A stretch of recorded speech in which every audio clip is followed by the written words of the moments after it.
pipe factors here are just going to change how the capital moves. So, for example, if bank are subject to more regulation, maybe the funds are going to be moved more through portfolio investment. So those are the kind of factors that we're talking about in the pipes.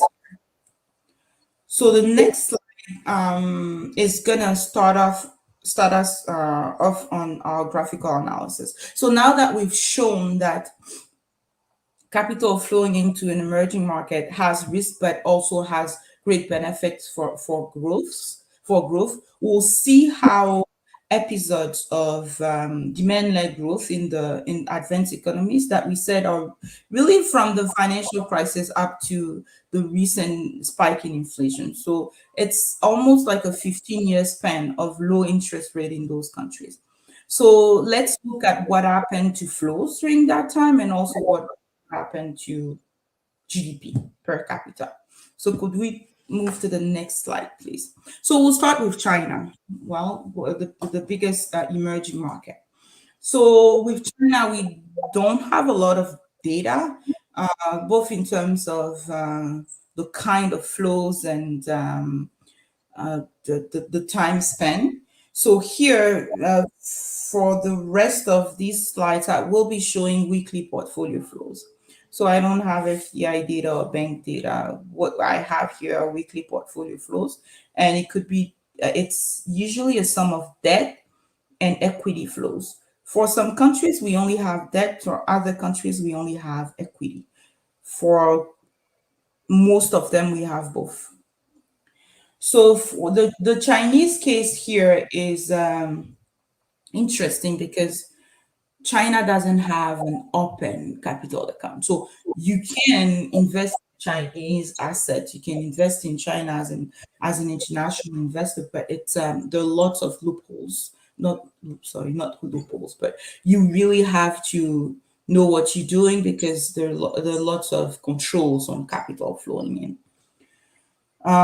So here we can't really make the case of inflows creating development here because the country is not really open. But we can analyze and see that for from 2015 to 2020, so before COVID, capital flows were basically positive, meaning that it was mostly inflows.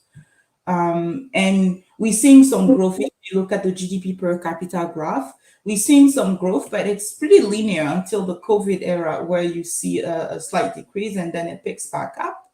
So there is not much for us to say here. We brought China to give you an example of, and it's a big emerging market. It's the biggest one. So we couldn't do this without showing China, but if in the Chinese story, the country is relatively close, so our argument might not hold here. So we'll move to India, another big emerging market, the second biggest. And for India, the difference between China and India is still implementing controls on capital, but FDI and portfolio flows are usually free flowing. It's I think it's around the bank part that you will have restrictions, and of course even in the FDI and in portfolio for I'm pretty sure there are categories that are still subject to some restrictions. But once again, here we have data going back to 2005. So if we look at something started right after the financial crisis, you see a surge in inflow, for example, around between 2010 and 2011. So this is like really right in the aftermath of the financial crisis. Just to show you what's going on around 2013, between 2013 and 2014. I'm pointing my mouse here, so because I'm not sharing my screen, you guys might not see what I'm doing. But between 2013 and 2014, when you look at the weekly portfolio flow, you see outflows. And that's around the temper tantrum era. So in 2013, investors really thought that the Fed was starting to signal an increase in rates. So they all started, withdrawing money from the emerging markets where the money was parked, bringing it back to the US since they thought they were going to start having higher returns. So that spiked downward. So there's another spike later on around the COVID era, 2020, and then there's another one in 2022, downward in the negative space. That's when interest rates started increasing. So if we go back to focusing on the era from 2008 to 2020, you see that in general you have positive flows if you add them up. In terms of growth, growth going back to 2000, and we did GDP per capita to erase the population aspect here. You're seeing that there's a slight decrease during the financial crisis. There's a growth that was started in 2000, and then it decreases during the financial crisis and picks back up until the COVID era, and goes down and up again. So here, India is relatively open. You still have controls, but you have growth. So this study here is not trying to attribute any kind of growth to capital flows. We can't do that because growth is a multi-dimensional event. But we can say, because the two happen together, we can say it could be a contributing factor. So when we push the data analysis further, we might be able to do some things to isolate that. But for now, we're starting with really a basic graphical analysis to show what has happened. So the next slide is talking about Brazil. So same thing, similar thing here. Brazil did have capital controls in the aftermath of the financial crisis. So because you see the inflows are much more pronounced than the two other countries that we looked at. So in 2009, I think, they had to impose some controls on how much capital was flowing, because it was becoming a bit much, and they were experiencing those risks that Shalewa mentioned. But really positive, like a lot of increases in inflows. When you look at growth in Brazil, this is one of the cases where if we were to have the slope of growth from 2000 to 2008, and then compare it to 2010 and onward, that little period before 2014, when commodity prices started decreasing, we're seeing that the slope is a bit higher. So it looks like there's a bit more growth during that period. And during that period, we're also seeing some inflows. So once again, we'll not attribute the growth to only inflows, but we can say it's a contributing factor to growth. South Korea, in the next slide, is another big emerging market. Here, the story is not as clear cut as it was for Brazil, for example. So South Korea also experienced a surge in inflows, but it didn't go as far as imposing controls, as far as I know. And here, growth is pretty, the slope between before and after the financial crisis is pretty similar. So we can't say that the flows changed a bit, but because they were once again around during a period of growth, we can think that it's a contributing factor. So we'll end with Mexico, because Mexico has an interesting trend in terms of GDP per capita. I think that will be the last country that we look at today. No, we'll look at an African country, but let's go to Mexico, please, on the next slide. So if you look at Mexico, the story on the GDP is quite interesting, because you see a really big dip in GDP and during the financial crisis. And that's because Mexico is really integrating with the US economy. It's a big exporter market to the US. So when things collapsed in the US, you could really feel it. And then they went back up after that. In terms of slopes of before and after the kind of growth that they're experiencing, the slopes are similar.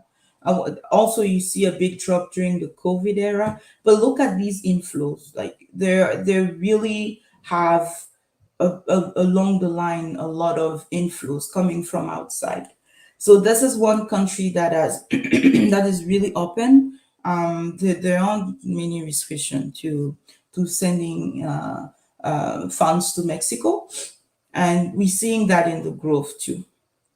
So we'll end with South Africa to have an African emerging market. And here in South Africa, you see that the story in the next slide, please, South Africa. So you see here that you have inflows, but there are lots of spikes in outflows, and that's because those pull factors that we talked about. South Africa hasn't always been that stable. You've had political movements. So growth after the financial crisis in terms of slope is actually slower. And even after the COVID era, they've had a lot of issues with electricity. So here it's an example of, yes, capital is flowing, but because you have some idiosyncratic country issues, growth might not, pick up as much as you want. So the conclusion from this graphical analysis is that because we have growth at the same time as incoming capital, we can think at least that capital flows are contributing to growth at least the way the literature is saying. How much of that growth can be attributed to capital flow is a question that we need to carry out in data analysis. So I'll just give you an example, because the fact that the slope before the financial crisis and after the financial crisis are pretty similar in most cases. One might say, well, this is just the growth that they started and they picked up back. But I'll just give you an example of two patients, or just a patient that's running a 39-degree fever, for example, or 38, let's just a 38 Celsius fever, that you give some Tylenol to, for example, pain medication, fever medication, and then you check the patient back maybe 5 hours later, and the fever is still 38. You cannot conclude that the medication didn't work, because that fever could have gone to 40, right? That fever could have gotten worse had the medication not been given. So comparing before and after to see the impact of a policy or the impact of an event is a biased way of doing it, because things could have gotten worse. So usually that's what things like counterfactual studies do, trying to just create what could have happened if the event that we're looking at, which is capital flows, didn't happen. So what could growth in, let's say, Brazil look like if Brazil didn't have so much capital flowing in? So this is the direction that we think we're going in terms of the data analysis, to really pinpoint if rigorous data analysis will show an impact on growth. So that's where we end today. And I think we can open the floor for questions, right?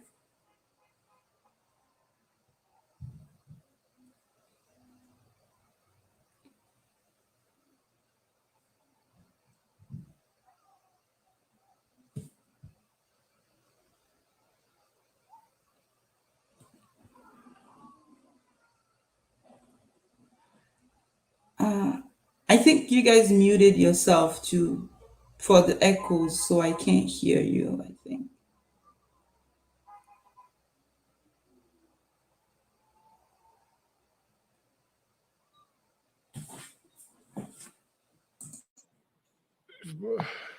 Podemos fazer as perguntas direto, porque ela está online? Ou não?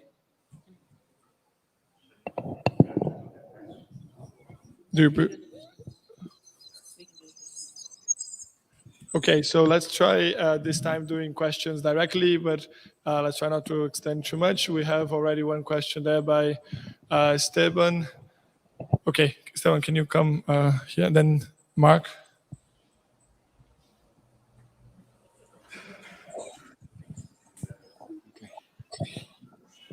What?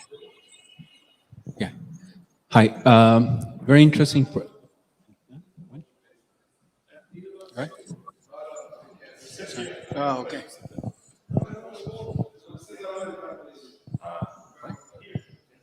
Oh, here. Okay. Can you see me? There. Okay. A very interesting presentations. I have just two questions. The first is the decomposition of financial flows. And in the decomposition of financial flows, foreign direct investment. And how foreign direct investment, because it is thought generally to be a long-term flow that it contributes to growth. When you decompose foreign direct investment, you have intercompany loans and then equity. And I think within equity, you have reinvested utilities and then greenfield. And the most important component to creating capacity and investment is greenfield. And in many developing countries, the bulk of foreign direct investment, once you take out intercompany loans, is reinvested utilities. So they don't really contribute, let's say, to create capacity.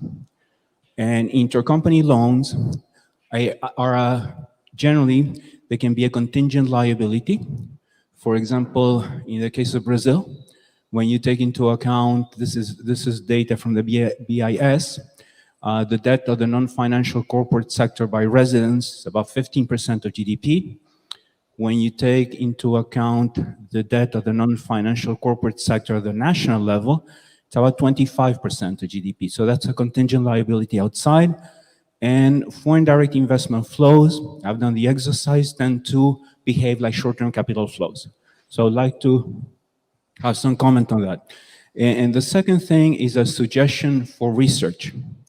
There's data for, if you want to look at growth and therefore a private investment, there's data that you can try to match between the companies, and you can, the bigger economies, for example, in Latin America, that participate in the stock market, and through the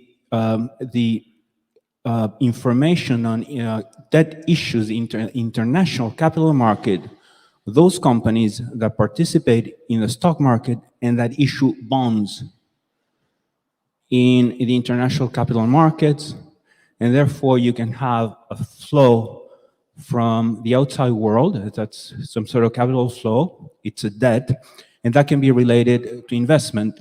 And then you can see, if you take into account what's the percentage that those companies invest relative to, let's say, a company relative to all the companies that participate in the stock market, it will give you a sense of how important a certain company is in terms of investment. And in developing countries, I think that's very important because gross private capital formation at the private level is concentrated, is just in a few firms. Thank you. Thank you, Stefan. Now I would ask Professor Mark.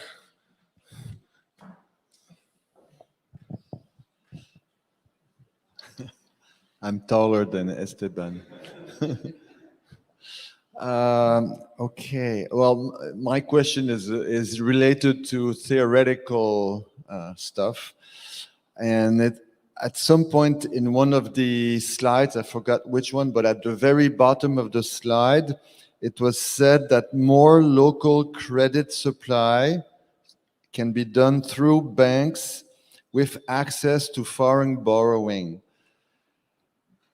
And it seems to me that this is inconsistent with the theory, the post-Keynesian theory of endogenous money. And we had this conversation also when we were discussing the Eurozone and the problems related to Spain. The question was, did Spain or the Spaniards manage to get more loans?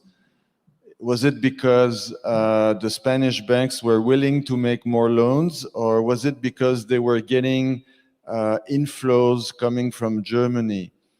And so, I mean, that's my question. Well, my question is this a coherent statement if we believe in the theory of endogenous money. Thank you, Lavoie. I think we have space for one more question. And then you can answer the three of them. Siraj. Hi, sorry. I am going to touch on some of this in my presentation. So I just want to make one point about FDI in South Africa. And what we've seen, especially since the end of apartheid, is that the large corporations, many of them are dominated by what we called English capital, white South Africans with a very strong links back into England and Europe, also Afrikaner capital with similar relations, moved their primary listings to London and other countries. But we also have an ongoing situation. So in 2021, a large company called Naspers, one of the largest corporations, and also in terms of ownership of market capital, share market capitalization of the stock exchange, they launched a foreign company to hold all the foreign assets. And they had lots of shares, for instance, in Chinese firms like Tencent and others. And the parent company then sold shares in South Africa to that company. And a lot of what you saw with the growth in FDI in 2021 was linked to that. It was basically a paper transaction. But we saw in 97, 2001, 2005, similar growth in FDI, which is basically just South African corporations moving capital away from the regulatory and political influence of the South African government into other residencies. So yeah, that I thought I'd make that point. And I think we need to look very much, I think, at the destabilizing impacts of short-term flows, which have been the predominant flows into South Africa. Thank you.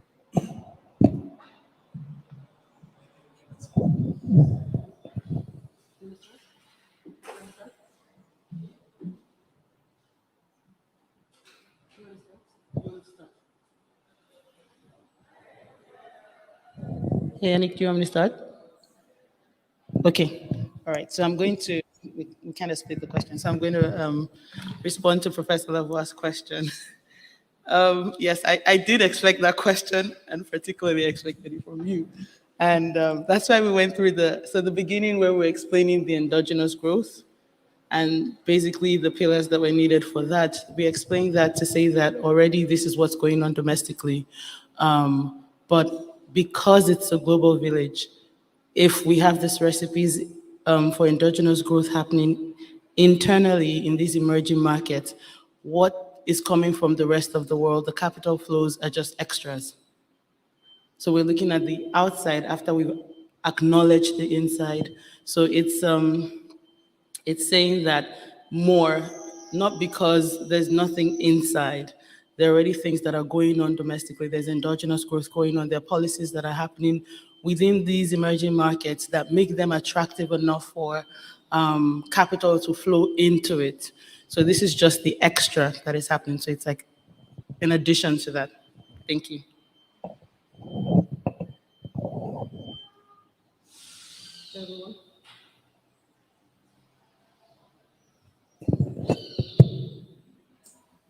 Yes, thank you, Shalewa. So yeah, definitely we're not saying that the flows are the only reason why local credit supply would move. So there's what's going on in the local economy, and it's just an extra, the flows. So I'll start with Stephen's two questions. Thank you for providing that the composition of foreign direct investment. So I'm not familiar with exactly how foreign direct investment is decomposed, but the point that you're trying to make, if I understand it correctly, is that, can you guys still hear me?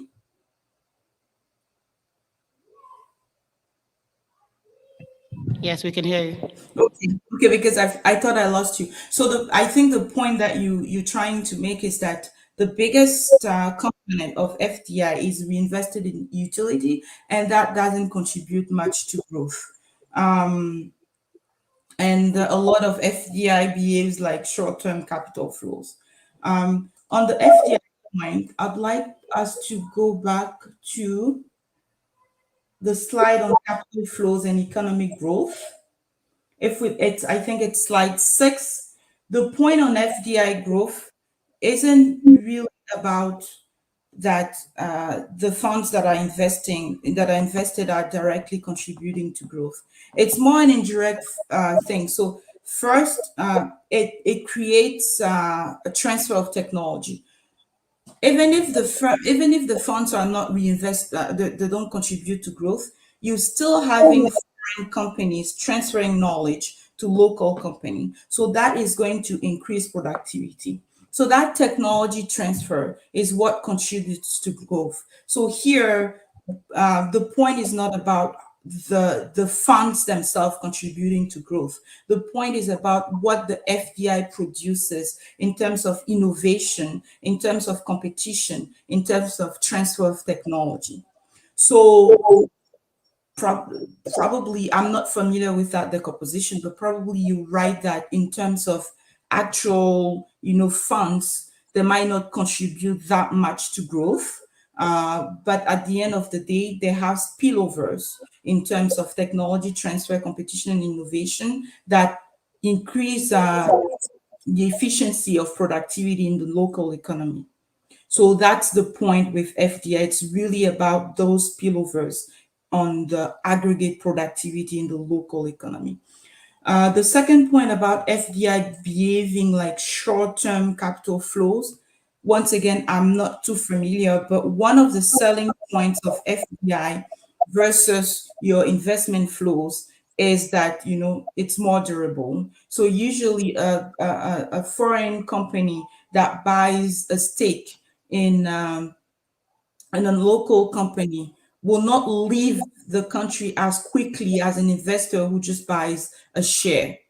That's usually the argument. So maybe there's one part that I'm not familiar about the behavior like short-term capital flows, but there is that it takes much more time for, let's say, big stakes in a company to be sold versus some assets being sold on the stock market. So that's for the first point. The second point about the data, the debt being issued by publicly traded companies, a nice idea, something we'll try. But the warning that I have, at least what I see, is that publicly trading companies don't represent a whole lot in emerging market yet. You don't have a lot. So only looking at publicly traded companies is going to restrict the pool of economic activity that you look at in a country. So that's definitely something that we'll look at. But the drawback is that we can't take the whole pool of the economic activity, because publicly traded companies are not the biggest sample in emerging markets. So on the South Africa, sorry, I didn't get the name of the gentleman present, talking about the South Africa case. The first point, thank you for the information about like a paper, like the clarification. The second point on short-term flows, there's a whole literature that I work on managing capital flows. So international institutions for a long time kept saying you need to fully open your capital account. You need to open yourself to free capital all the way. But since, I think, 2012, there's been a shift toward, okay, you can do what you need to do if the capital that's flowing in is jeopardizing your domestic economy. So there's been guidance from international institutions on how to use capital flow management policies, capital flow management measures. So it's no longer a point of just let any kind of capital come in. As a country, you have the right to manage, to prevent short-term flows that you think are disruptive. Just make sure that when you do that, you're not substituting that with the appropriate macroeconomic adjustment. So if the issue is the exchange rate, for example, being too overvalued, you should deal with that instead of just looking at just tackling short-term flows, because the problem will come up somewhere else. So I definitely agree with looking at the danger of short-term flows. But since this project is really looking at the growth impact, we'll focus on the growth impact while keeping in mind that short-term flows can create a problem, definitely.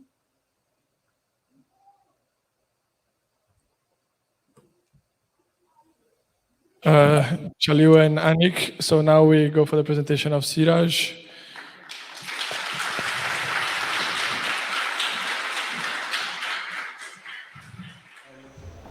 Okay, well, I'll start now. First, I want to thank the organizers for inviting me, and the hospitality my colleagues here in Brazil.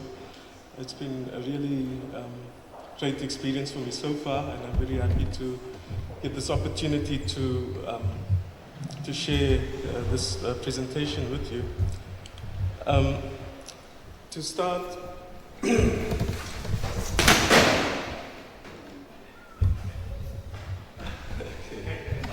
I should just continue. I start with an introduction saying that policy-related discussions about demand and growth in developing countries should consider whether growth supports development.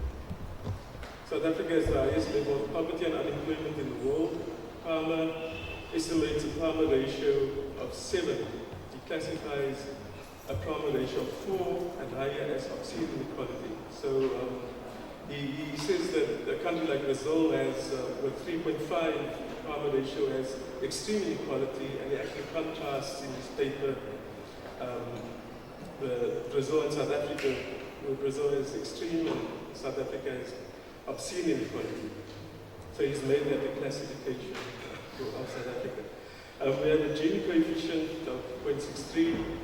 Our official unemployment rate is 32.9%. The broad definition is almost 40%. Average household, the average HHI across defined product markets is approximately 2,986, showing basically that South Africa is extremely concentrated across all sectors of the economy. While there seems to be room for more discussion and debate on developing countries in the macroeconomics discourse, heterodox macroeconomic literature does point to potential opportunities and constraints related to demand-led macroeconomic policies. The goal is not only to consider the factors that will support economic growth, but to think through the type of developmental macroeconomic policies that would support a form of accumulation and social structure that would reduce unemployment, poverty, and inequality.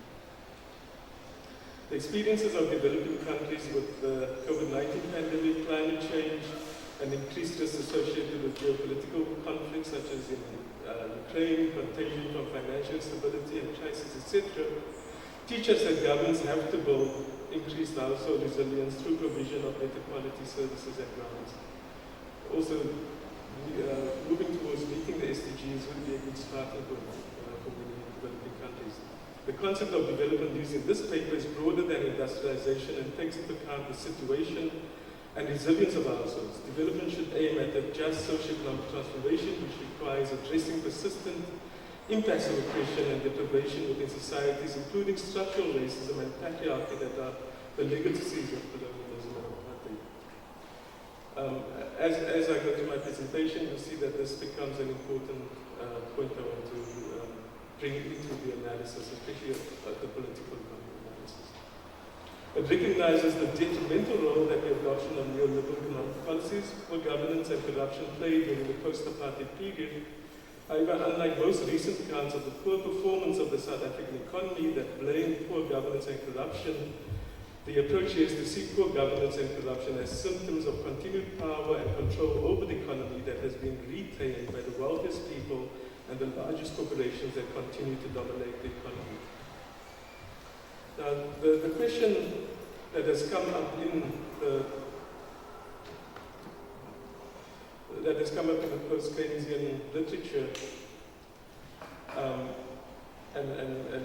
starting with sort of referring back to Gillespie in 1975, where he points out that unlike developed economies, the constraint of developing countries is not inadequate effective demand, but instead inadequate productive capacity. Lavoie points out that Robinson shared Gillespie's view that the problem in developing countries is a lack of capacity. Peter Scott and his co-workers assert that in two economies, the main supply side constraint comes from the capital stock rather than the supply of labor, and full employment in the modern sector is not a feasible short-term target. Now, I'm not disagreeing with these views, but I do want to basically say that we need to think about them more carefully, because examining the evolution of the South African economy and its current the institutions that exist indicates that reality is not that simple. The approach may not address the deeper problems facing developing countries. A political economy analysis that takes the history and institutions of the country into account should be undertaken to understand the reasons for poor levels of accumulation and other factors that constrain development. The role of the state in addressing structural reasons that cause low aggregate demand amongst most of the populations should be considered. If not, then simple supply-side support to enhance capital stock may support the status quo and increase inequality. So the South African government currently, from a neoliberal perspective, has a program of structural reform to create a business environment that they argue will lead to growth.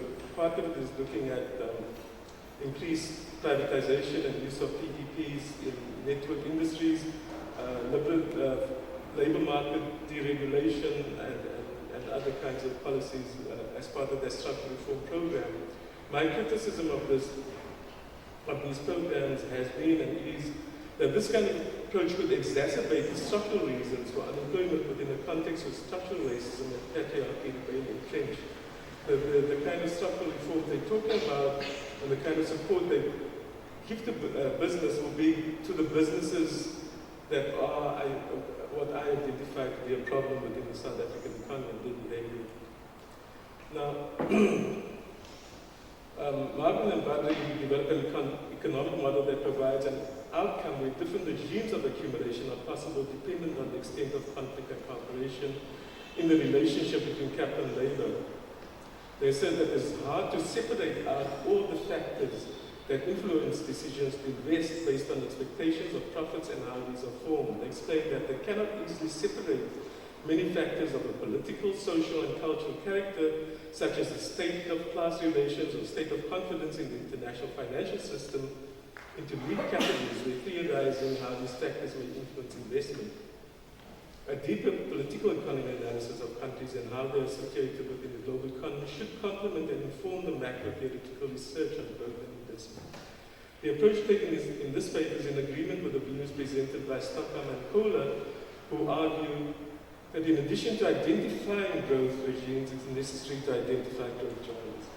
Stockham and Kohler argue that the study of autonomous demand formation in specific countries and periods where the recent post-Keynesian literature can benefit from the growth models approach. They say that the Stockham super multiplier approach has identified elements of autonomous consumption without linking this concretely to the growth experience of countries. Non-capacity, and to quote Serrano, he says that non-capacity creating autonomous expenditures on all those expenditures, I probably don't have to say this in this room, but I'm going to read it anyway, whether formally classified as consumption or as investment that are neither financed by the contractual incomes generated by production decisions, nor are capable of affecting the productive capacity of the capital sector of the economy. They are completely independent of the supply side, i.e. out of the capacity of the economy. So rather than disagree with the kind of arguments that people will say they do economies and that we should, and to some extent they start pointing to the need, one is they say they need industrial policy, but they point to the need to not, for instance, using fiscal policy and the state to support the incomes of workers and the poorest.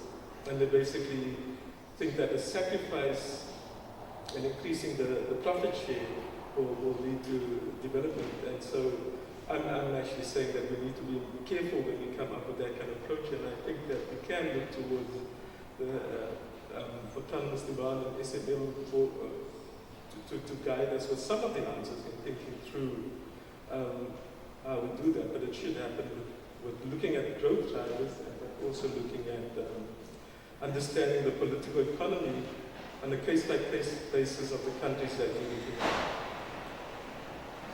Now, going back to South Africa and inequality, unemployment, and concentration, Kwame says paradoxically some of the worst middle income inequality appears in countries which have recently seen consolidation of democracy led by centre-left coalitions such as Latin America and South Africa, countries where democracy has been achieved but is yet to be accomplished. Although many institutions have changed, the narrow interests of the elite have not. The competitive advantage of these oligarchies lies precisely in being able to use different institutions to achieve their fairly immutable goals, in part by co-opting new key members.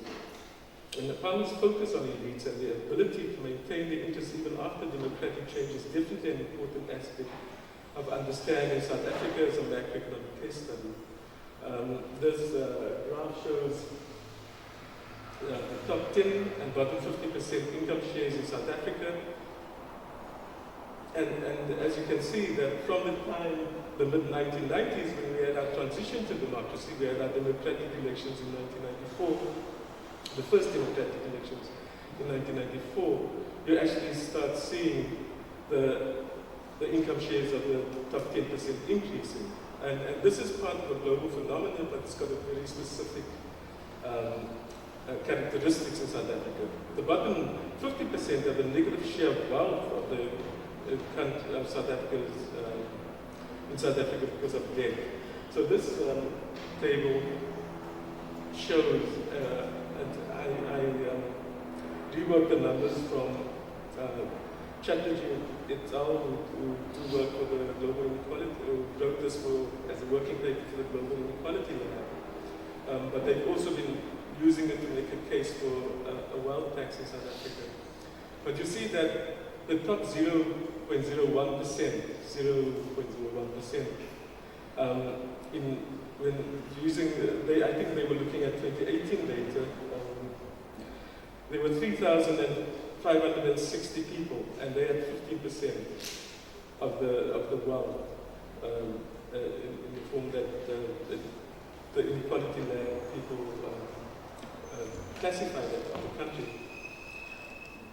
Then the top 0.1%, except for that top 0.01%, have the next 15% of the wealth. So 30% of the wealth is with the top 0.1%. The top 10%, except for the top 1%, have 30.9%. So you can see that basically the top 10% control about 85% of the wealth in the country. And the bottom 50% have negative wealth and assets because of debt.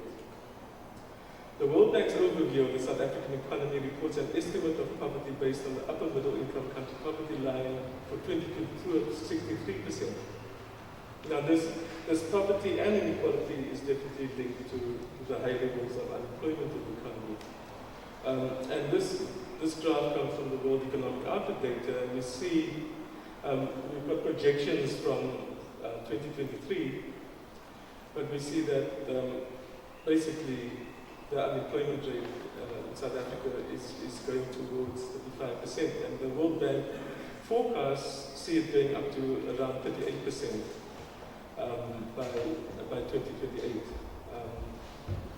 And they actually used these numbers when they were writing a report on a recent loan they gave to South Africa. So they were very happy to now include South Africa as one of the countries that they have pre-approved for loans. So people may know this, but I'll say it anyway. The World Bank has moved away from imposing structural adjustment to get countries to impose structural adjustment on themselves so that they can pre-approve them and then give them loans. And South Africa now meets those conditions as a good follower of the Washington Consensus, and they actually spoke positively about South Africa in that loan, but they did include this, these numbers on unemployment, and they basically estimate that South Africa by 2028 will have a 1% growth rate of GDP. So over the next few years, we're not going to do much beyond 1 or 1.5% per annum GDP as well. GDP growth. The quarterly labor force survey of South Africa says that the workforce is approximately 24 million working age people. Yeah, this was in the first quarter of this year. Of this workforce, the official unemployment rate is 32.9%, and the broad rate, including over 3 million discouraged job seekers, was 39.9%. The QNFS for the first quarter of 2023 also reported that for members of the workforce between 15 and 24 years old, the unemployment rate was 62.1%, and for 25 to 34-year-olds, 40%. So we have an unbelievable youth unemployment problem in South Africa as well. And South Africa, in contrast to many developing countries, for its, the size of its economy, has a relatively small informal sector. So 2 days ago, our deputy president, in a speech, basically referred to youth unemployment as a ticking time bomb, and I think that's something that many people within government and outside have repeated over many years. So this graph, I won't go into it in detail, but it basically takes the 46 countries out of a sample of 161 countries' unemployment rates that the World Bank provides. And we'll see that even within that, South Africa is a huge outlier. There are only 3 countries that have over 23% unemployment, and that's South Africa. And within South Africa, you have 2 small countries, Swaziland and Lesotho.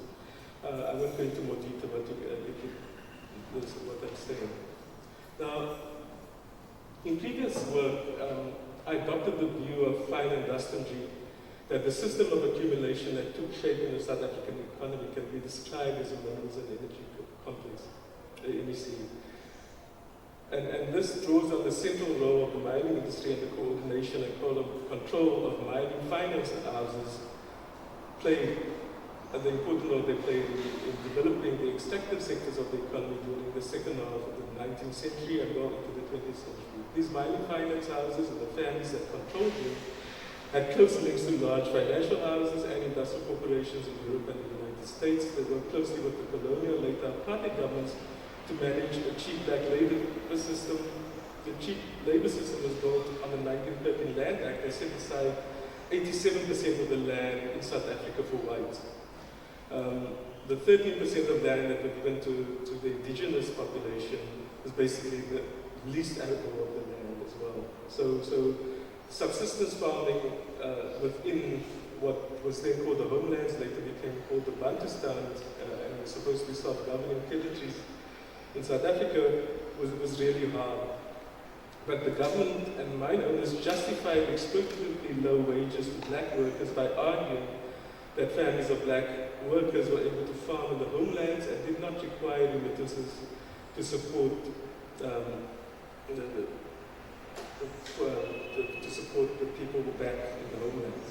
So they basically had an institutionalized and to some extent legislated black cheap labor system based on the migrant labor system, and many of the migrant workers were basically coerced into working through taxes, through other measures, through land disposition to work in the mining industry, and this spread across Africa, especially Southern and West Africa, not only South Africa, but also into parts of Kenya and some of East Africa as well. So, looking at big business and the democratic transition, the South African industrial base and services sector developed to support the mining industry with a small manufacturing, utility sector and other services focused on the white population. The industrial base of the South African economy at the time of the 1994 democratic elections was dominated by sectors with close economic linkages to the mining industry. So basically we had a big hole within our value-added downstream, more technologically and labor-intensive manufacturing sector. And also then we didn't have the productive services that supported those sectors as well. Our services sectors geared towards mining and mostly towards the white population in South Africa. The kind of manufacturing that they had developed were predominantly processing, capital and energy intensive industrial sectors. The overall level of manufacturing value added was low, with much of South Africa's minerals exported in raw, slightly beneficiated form. The largest dominant corporations responded to the political changes in a defensive manner. Some large corporations shifted their primary listing abroad, and others became dual listed. They continue to move large amounts of capital abroad legally and through capital flight and discipline-based erosion and profit shifting, whatever you want to call it. They also worked, this is another part of their strategy, was to convince Mandela and the economic leadership of the ANC, and these were, by the time of the transition, they were fairly ill-prepared and they didn't have the support, I would argue. That the new democratically elected government should adopt free market neoliberal economic policies. And they did succeed in getting the ANC to do that. So the ANC agreed to central bank independence and clauses about fiscal responsibility in the negotiations for the constitution. They also adopted a neoliberal growth and employment and redistribution program in 1996, and further entrenched an austerity mainstream fiscal policy approach with the Public Finance Management Act, which was also adopted early on in the government's, when the new government started. So as a result, even though we have socioeconomic rights within our constitution, we have not achieved them, and the courts have interpreted these rights to be incrementally achievable. And basically the courts have said that, basically drawing on evidence and what the government has witnesses from the National Treasury, that government can't afford to provide for those socioeconomic rights, and so government couldn't be forced to provide the socioeconomic rights. Now, in terms of I don't know if you can see this, the structure of the ownership of the economy. I go back to 1998 to 1999, and you'll see that some of the largest corporations, like the Anglo-American Corporation, which dominated our mining industry, but by the 80s was a hugely diversified conglomerate with interest in every sector of the economy, retailing, banking, publishing, you name it. They control 20% of the market capitalization of the Johannesburg Stock Exchange. Sorry, I think that line got lost at the bottom of the slide, but basically these show the percentage shares of the market capitalization of the Johannesburg Stock Exchange. And you'll see that an Afrikaner financial group like Sanlam at the bottom was 11.55%. Liberty Life, an English, South African English family that controlled the financial sector, one of the big four banks and insurance companies, 7.2%. We see over time these shares drop, and we see a company like Anglo reducing to 4.4% of the market capitalization. But what? Maybe I should look at the slide before I explain. Only 5? Okay. Okay, maybe I should run through, because I've got lots of slides down, graphs to show. But anyway, so the point is to talk about not only the concentration of market power, but also the nature and the behavioral choices of the large corporations. In their responses to, one is having a country that has democracy, where the government is elected by a black majority, and two is this happens at the time where there's a large shift in global corporate structure and restructure of global value chains, where there are opportunities to then become further internationalized and to find a place in global value chains. And they basically, I won't go through all these slides, but what I end up concluding from these is that a lot of these largest corporations even though they now have unbundled the conglomerate structure, their subsidiaries and companies that come out of that still manage to dominate most of the economy. And this is the Hirschfeld-Hirschman index across some of the major sectors in the economy, and you can see how extremely concentrated the South African economy is.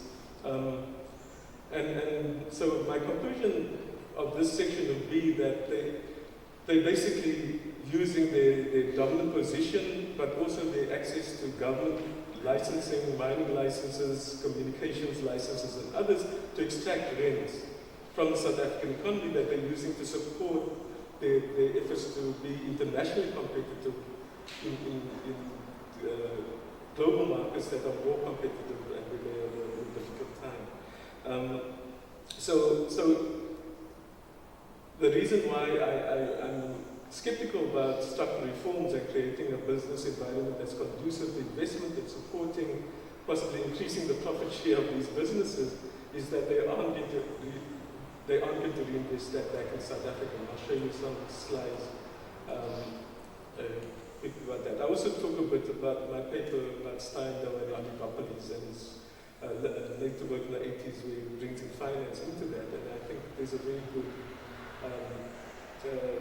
the good lessons we can learn from South Africa and the oligopolistic structure in South Africa related to that. But what we'll see overall is that investment rates have been very low in South Africa. We see, even though credit extension to the private sector and private businesses have increased, and if you look at the period from 2003 to the time of the global financial crisis, South Africa had financial liberalization. We also had large short-term inflows, and they seem to boost the extension of credit to the private sector. But if you look at the investment, so the green bars are total credit to private business enterprises. And when you look at the black, it's private business enterprise investment, and you see that except for a small increase from 2004 to 2005, a lot of that credit extension didn't go into supporting fixed capital formation and growth of the productive sector in South Africa. And after the global financial crisis, that the investment, level investment by private business enterprises then went back to the period before the growth, before the crisis. But we actually see that the extension of credit to the private sector is about 10% higher than it was in that period. So they're still taking a lot more credit, but they're not investing. I won't go through that slide. You can read the paper. Okay.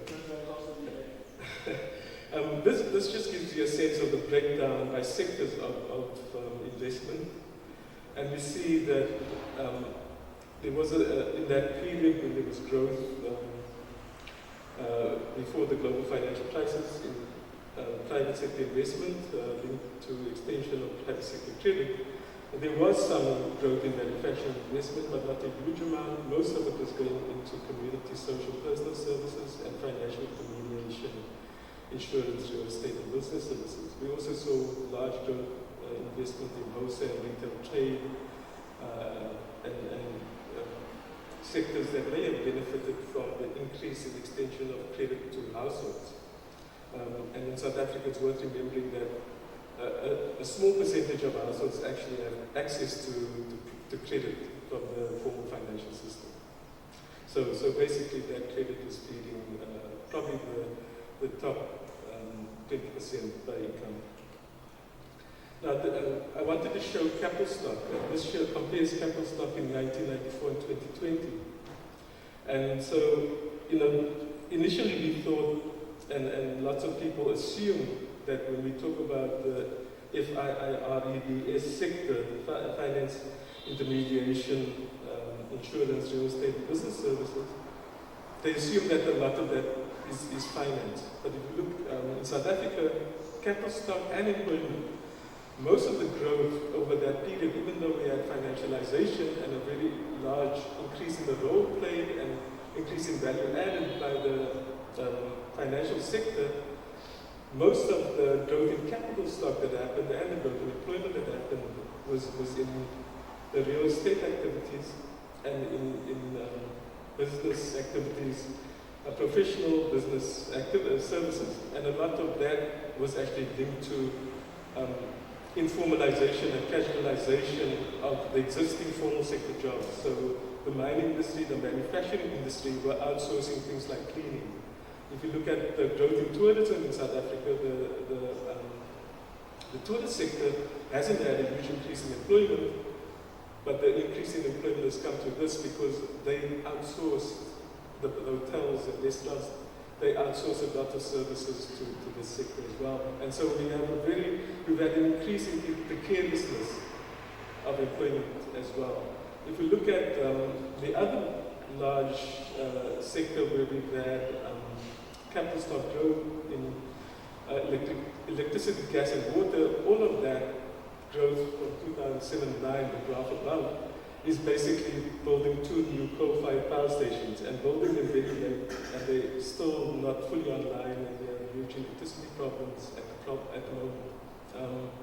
And then looking at manufacturing, we see very small growth from 1994 to 2020 in capital stock.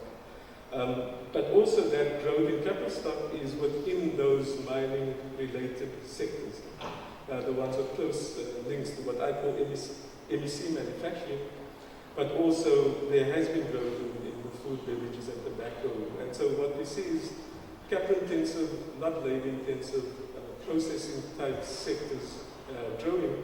And I think also part of the defensive moves by the large corporations in the post-apartheid period is also to try and constrain the amount of employment that they create and are more willing to employ in capital-intensive sectors than I won't go through this except just to show that in terms of capital stock per capita, manufacturing, mining, agriculture, forestry and fishing have all had negative capital stock growth. I mean, if you look at this one, the actual level of mining volume has been negative. So mining is actually declining industry in South Africa, particularly basically our gold mines are all run out. Most of it's, the action is in platinum and coal. And in fact, many of the coal mines are also, a large part of the country's coal mines are close to being run out. Now, I want to stress the point again about class, race and gender and looking at the intersection of these and thinking about how we include these issues and issues of structural racism and patriarchy within our analysis, because I think in South Africa it's really important to understand the decisions made by the large corporations, government, etc., that even though the government may understand that there's structural racism, that there's patriarchy, the adoption of neoliberal policies, especially macroeconomic policies, have meant that they've actually exacerbated those problems and exacerbated inequality, etc. And they're perpetuating and increasing inequality and unemployment through their choices that they make. So the issue now, I think this is going to be my last few slides in terms of the prospects for demand and growth. With some post-Keynesian thinking, examples, Scott and some authors, a South African author called Abel Baker, developing countries or due economies and the discussion of wage-led and demand-led growth has to take into account that the problem in many developing countries is the increased capital equipment to draw labor out of traditional sectors into the capitalist or modern sector. There would have to be a limit to consumption levels of workers to ensure a higher profit share for firms to increase investment. However, there's a treatment in this kind of view that all capitalist firms would be profit-driven without considering the institutions, biases, and political struggles, not only distributional conflicts that shape and constrain the choices of the firms. The South African economy and its current growth path has been deeply shaped by corporations, many of them that started out as family-owned and depending on racist, cheap labor and migrant labor policies and racist legislation that shaped ownership movement of people and the country and labor practices. So the problem of obscene inequality and what this level of inequality means for economic and political stability should also be taken into account. One study really that looks at political conflict and also distributional conflict, that's James Hines at UMass, but he did it only for the period before apartheid, I think from 1970 to 93.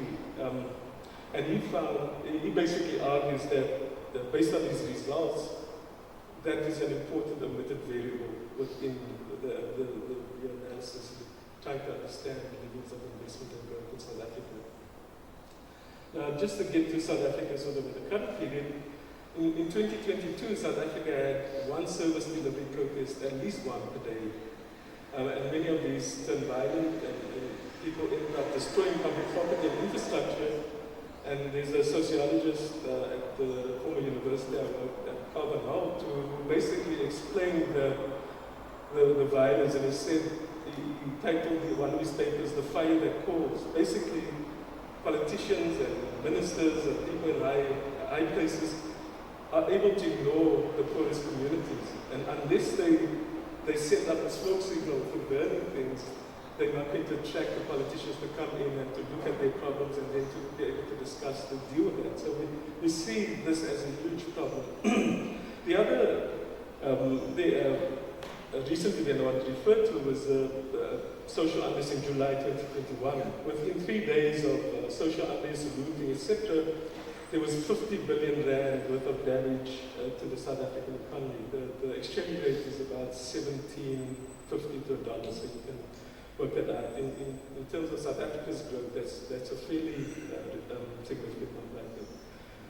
And this was the South African reinsurance industry, private insurance industry, doesn't cover this kind of risk. Government has to cover it. So government was willing to cover the 50 billion for the state-owned reinsurance company, but part of the reasons for the protest was that they ended off the social relief of distress granting that was given to people during COVID. They didn't include that in the 2021 budget. And so basically a few weeks after the protest, they started that thing again. In addition to building resilience in households and the possibility of providing automatic stabilizers when crises arise, the increased expenditure and investment by government raising the welfare of households will also be the most important route towards increasing autonomous demand in the South African economy. This state policy support for growing aggregate demand should be accompanied by industrial policy and support to increasing capacity and building industries and public infrastructure that will fulfill the consumption and services demands of the poorest majority of households. I'm not going to go through all of that, sorry, I'm feeling a bit pressed.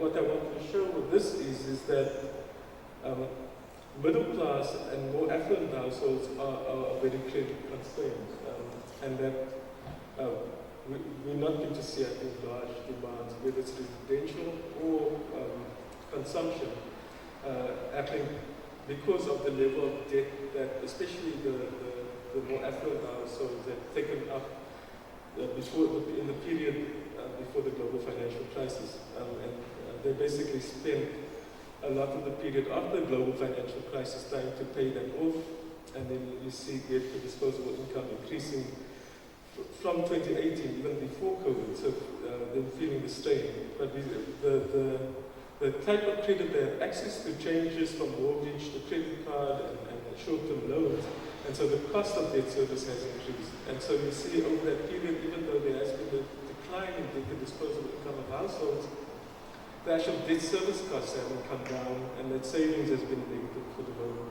almost that whole period.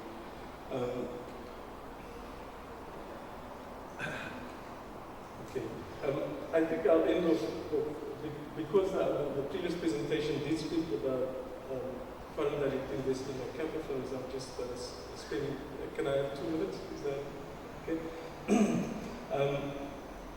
So in South Africa, we see that FDI, net FDI, hasn't been a large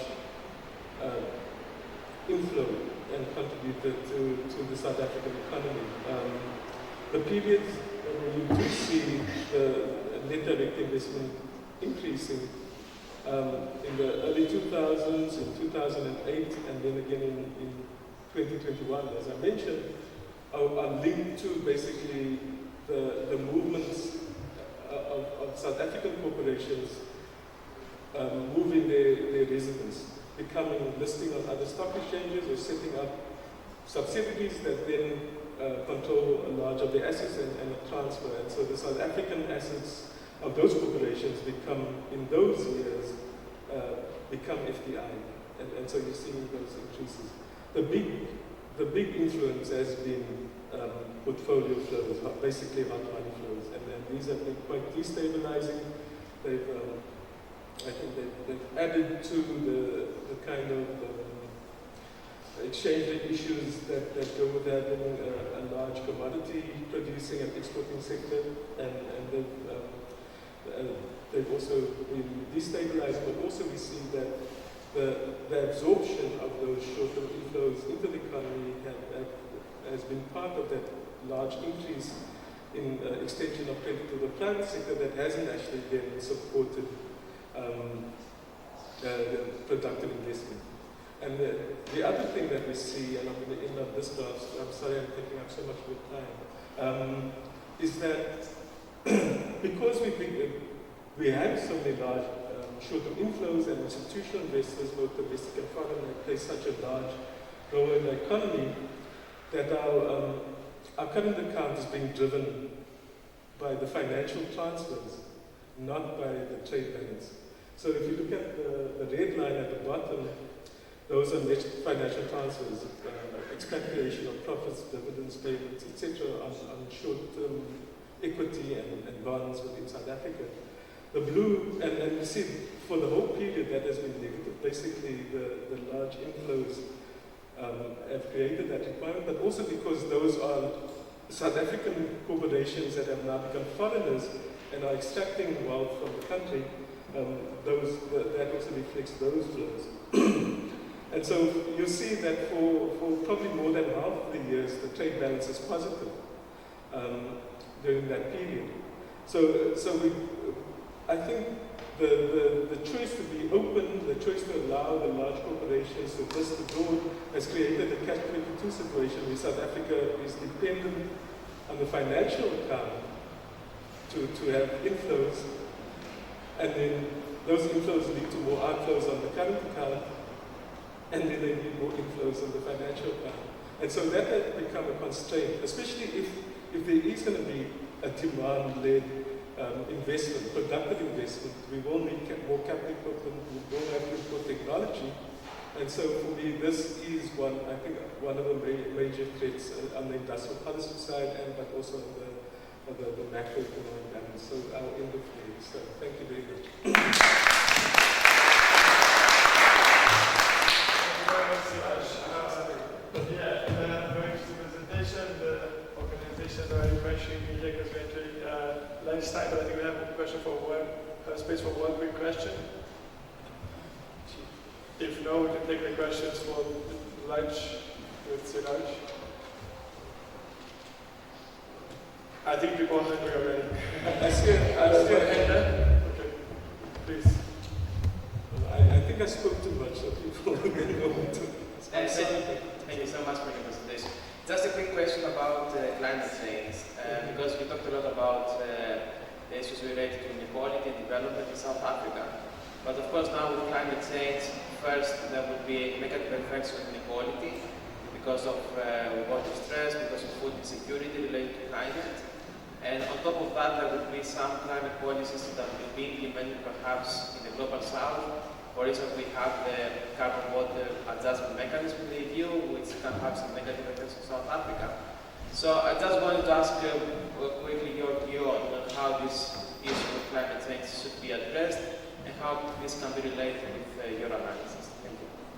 So, I mean, in an ideal world, we would have a very green approach to industrial policy, and we'd be shifting. And I think a lot of it would be driven out of state development finance, but also direct state investment within the economy, especially in green electricity and possibly in certain sectors, key sectors like chemicals, steel, or the kind of raw materials that we have that are required for those sectors.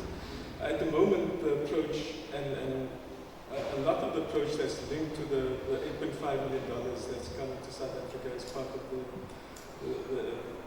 green climate financing is linked to a PPP approach. So the South African government argues that they don't have money to invest. The austerity approach means, so they say that their job is to leverage private sector investment, and they're doing that across all sectors.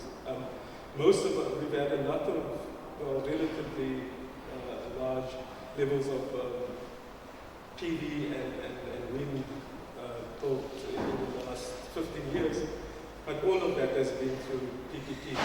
And I sort of follow Daniela Gabor's view of the de-risking state and the problems that could be linked to that.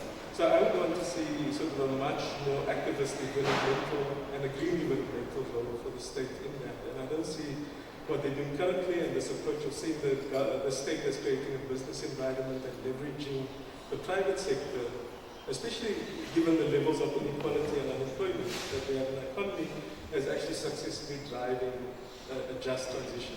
And the word just, we can't really enter into any of those opinions. Thank you. Thank you very much, Suraj.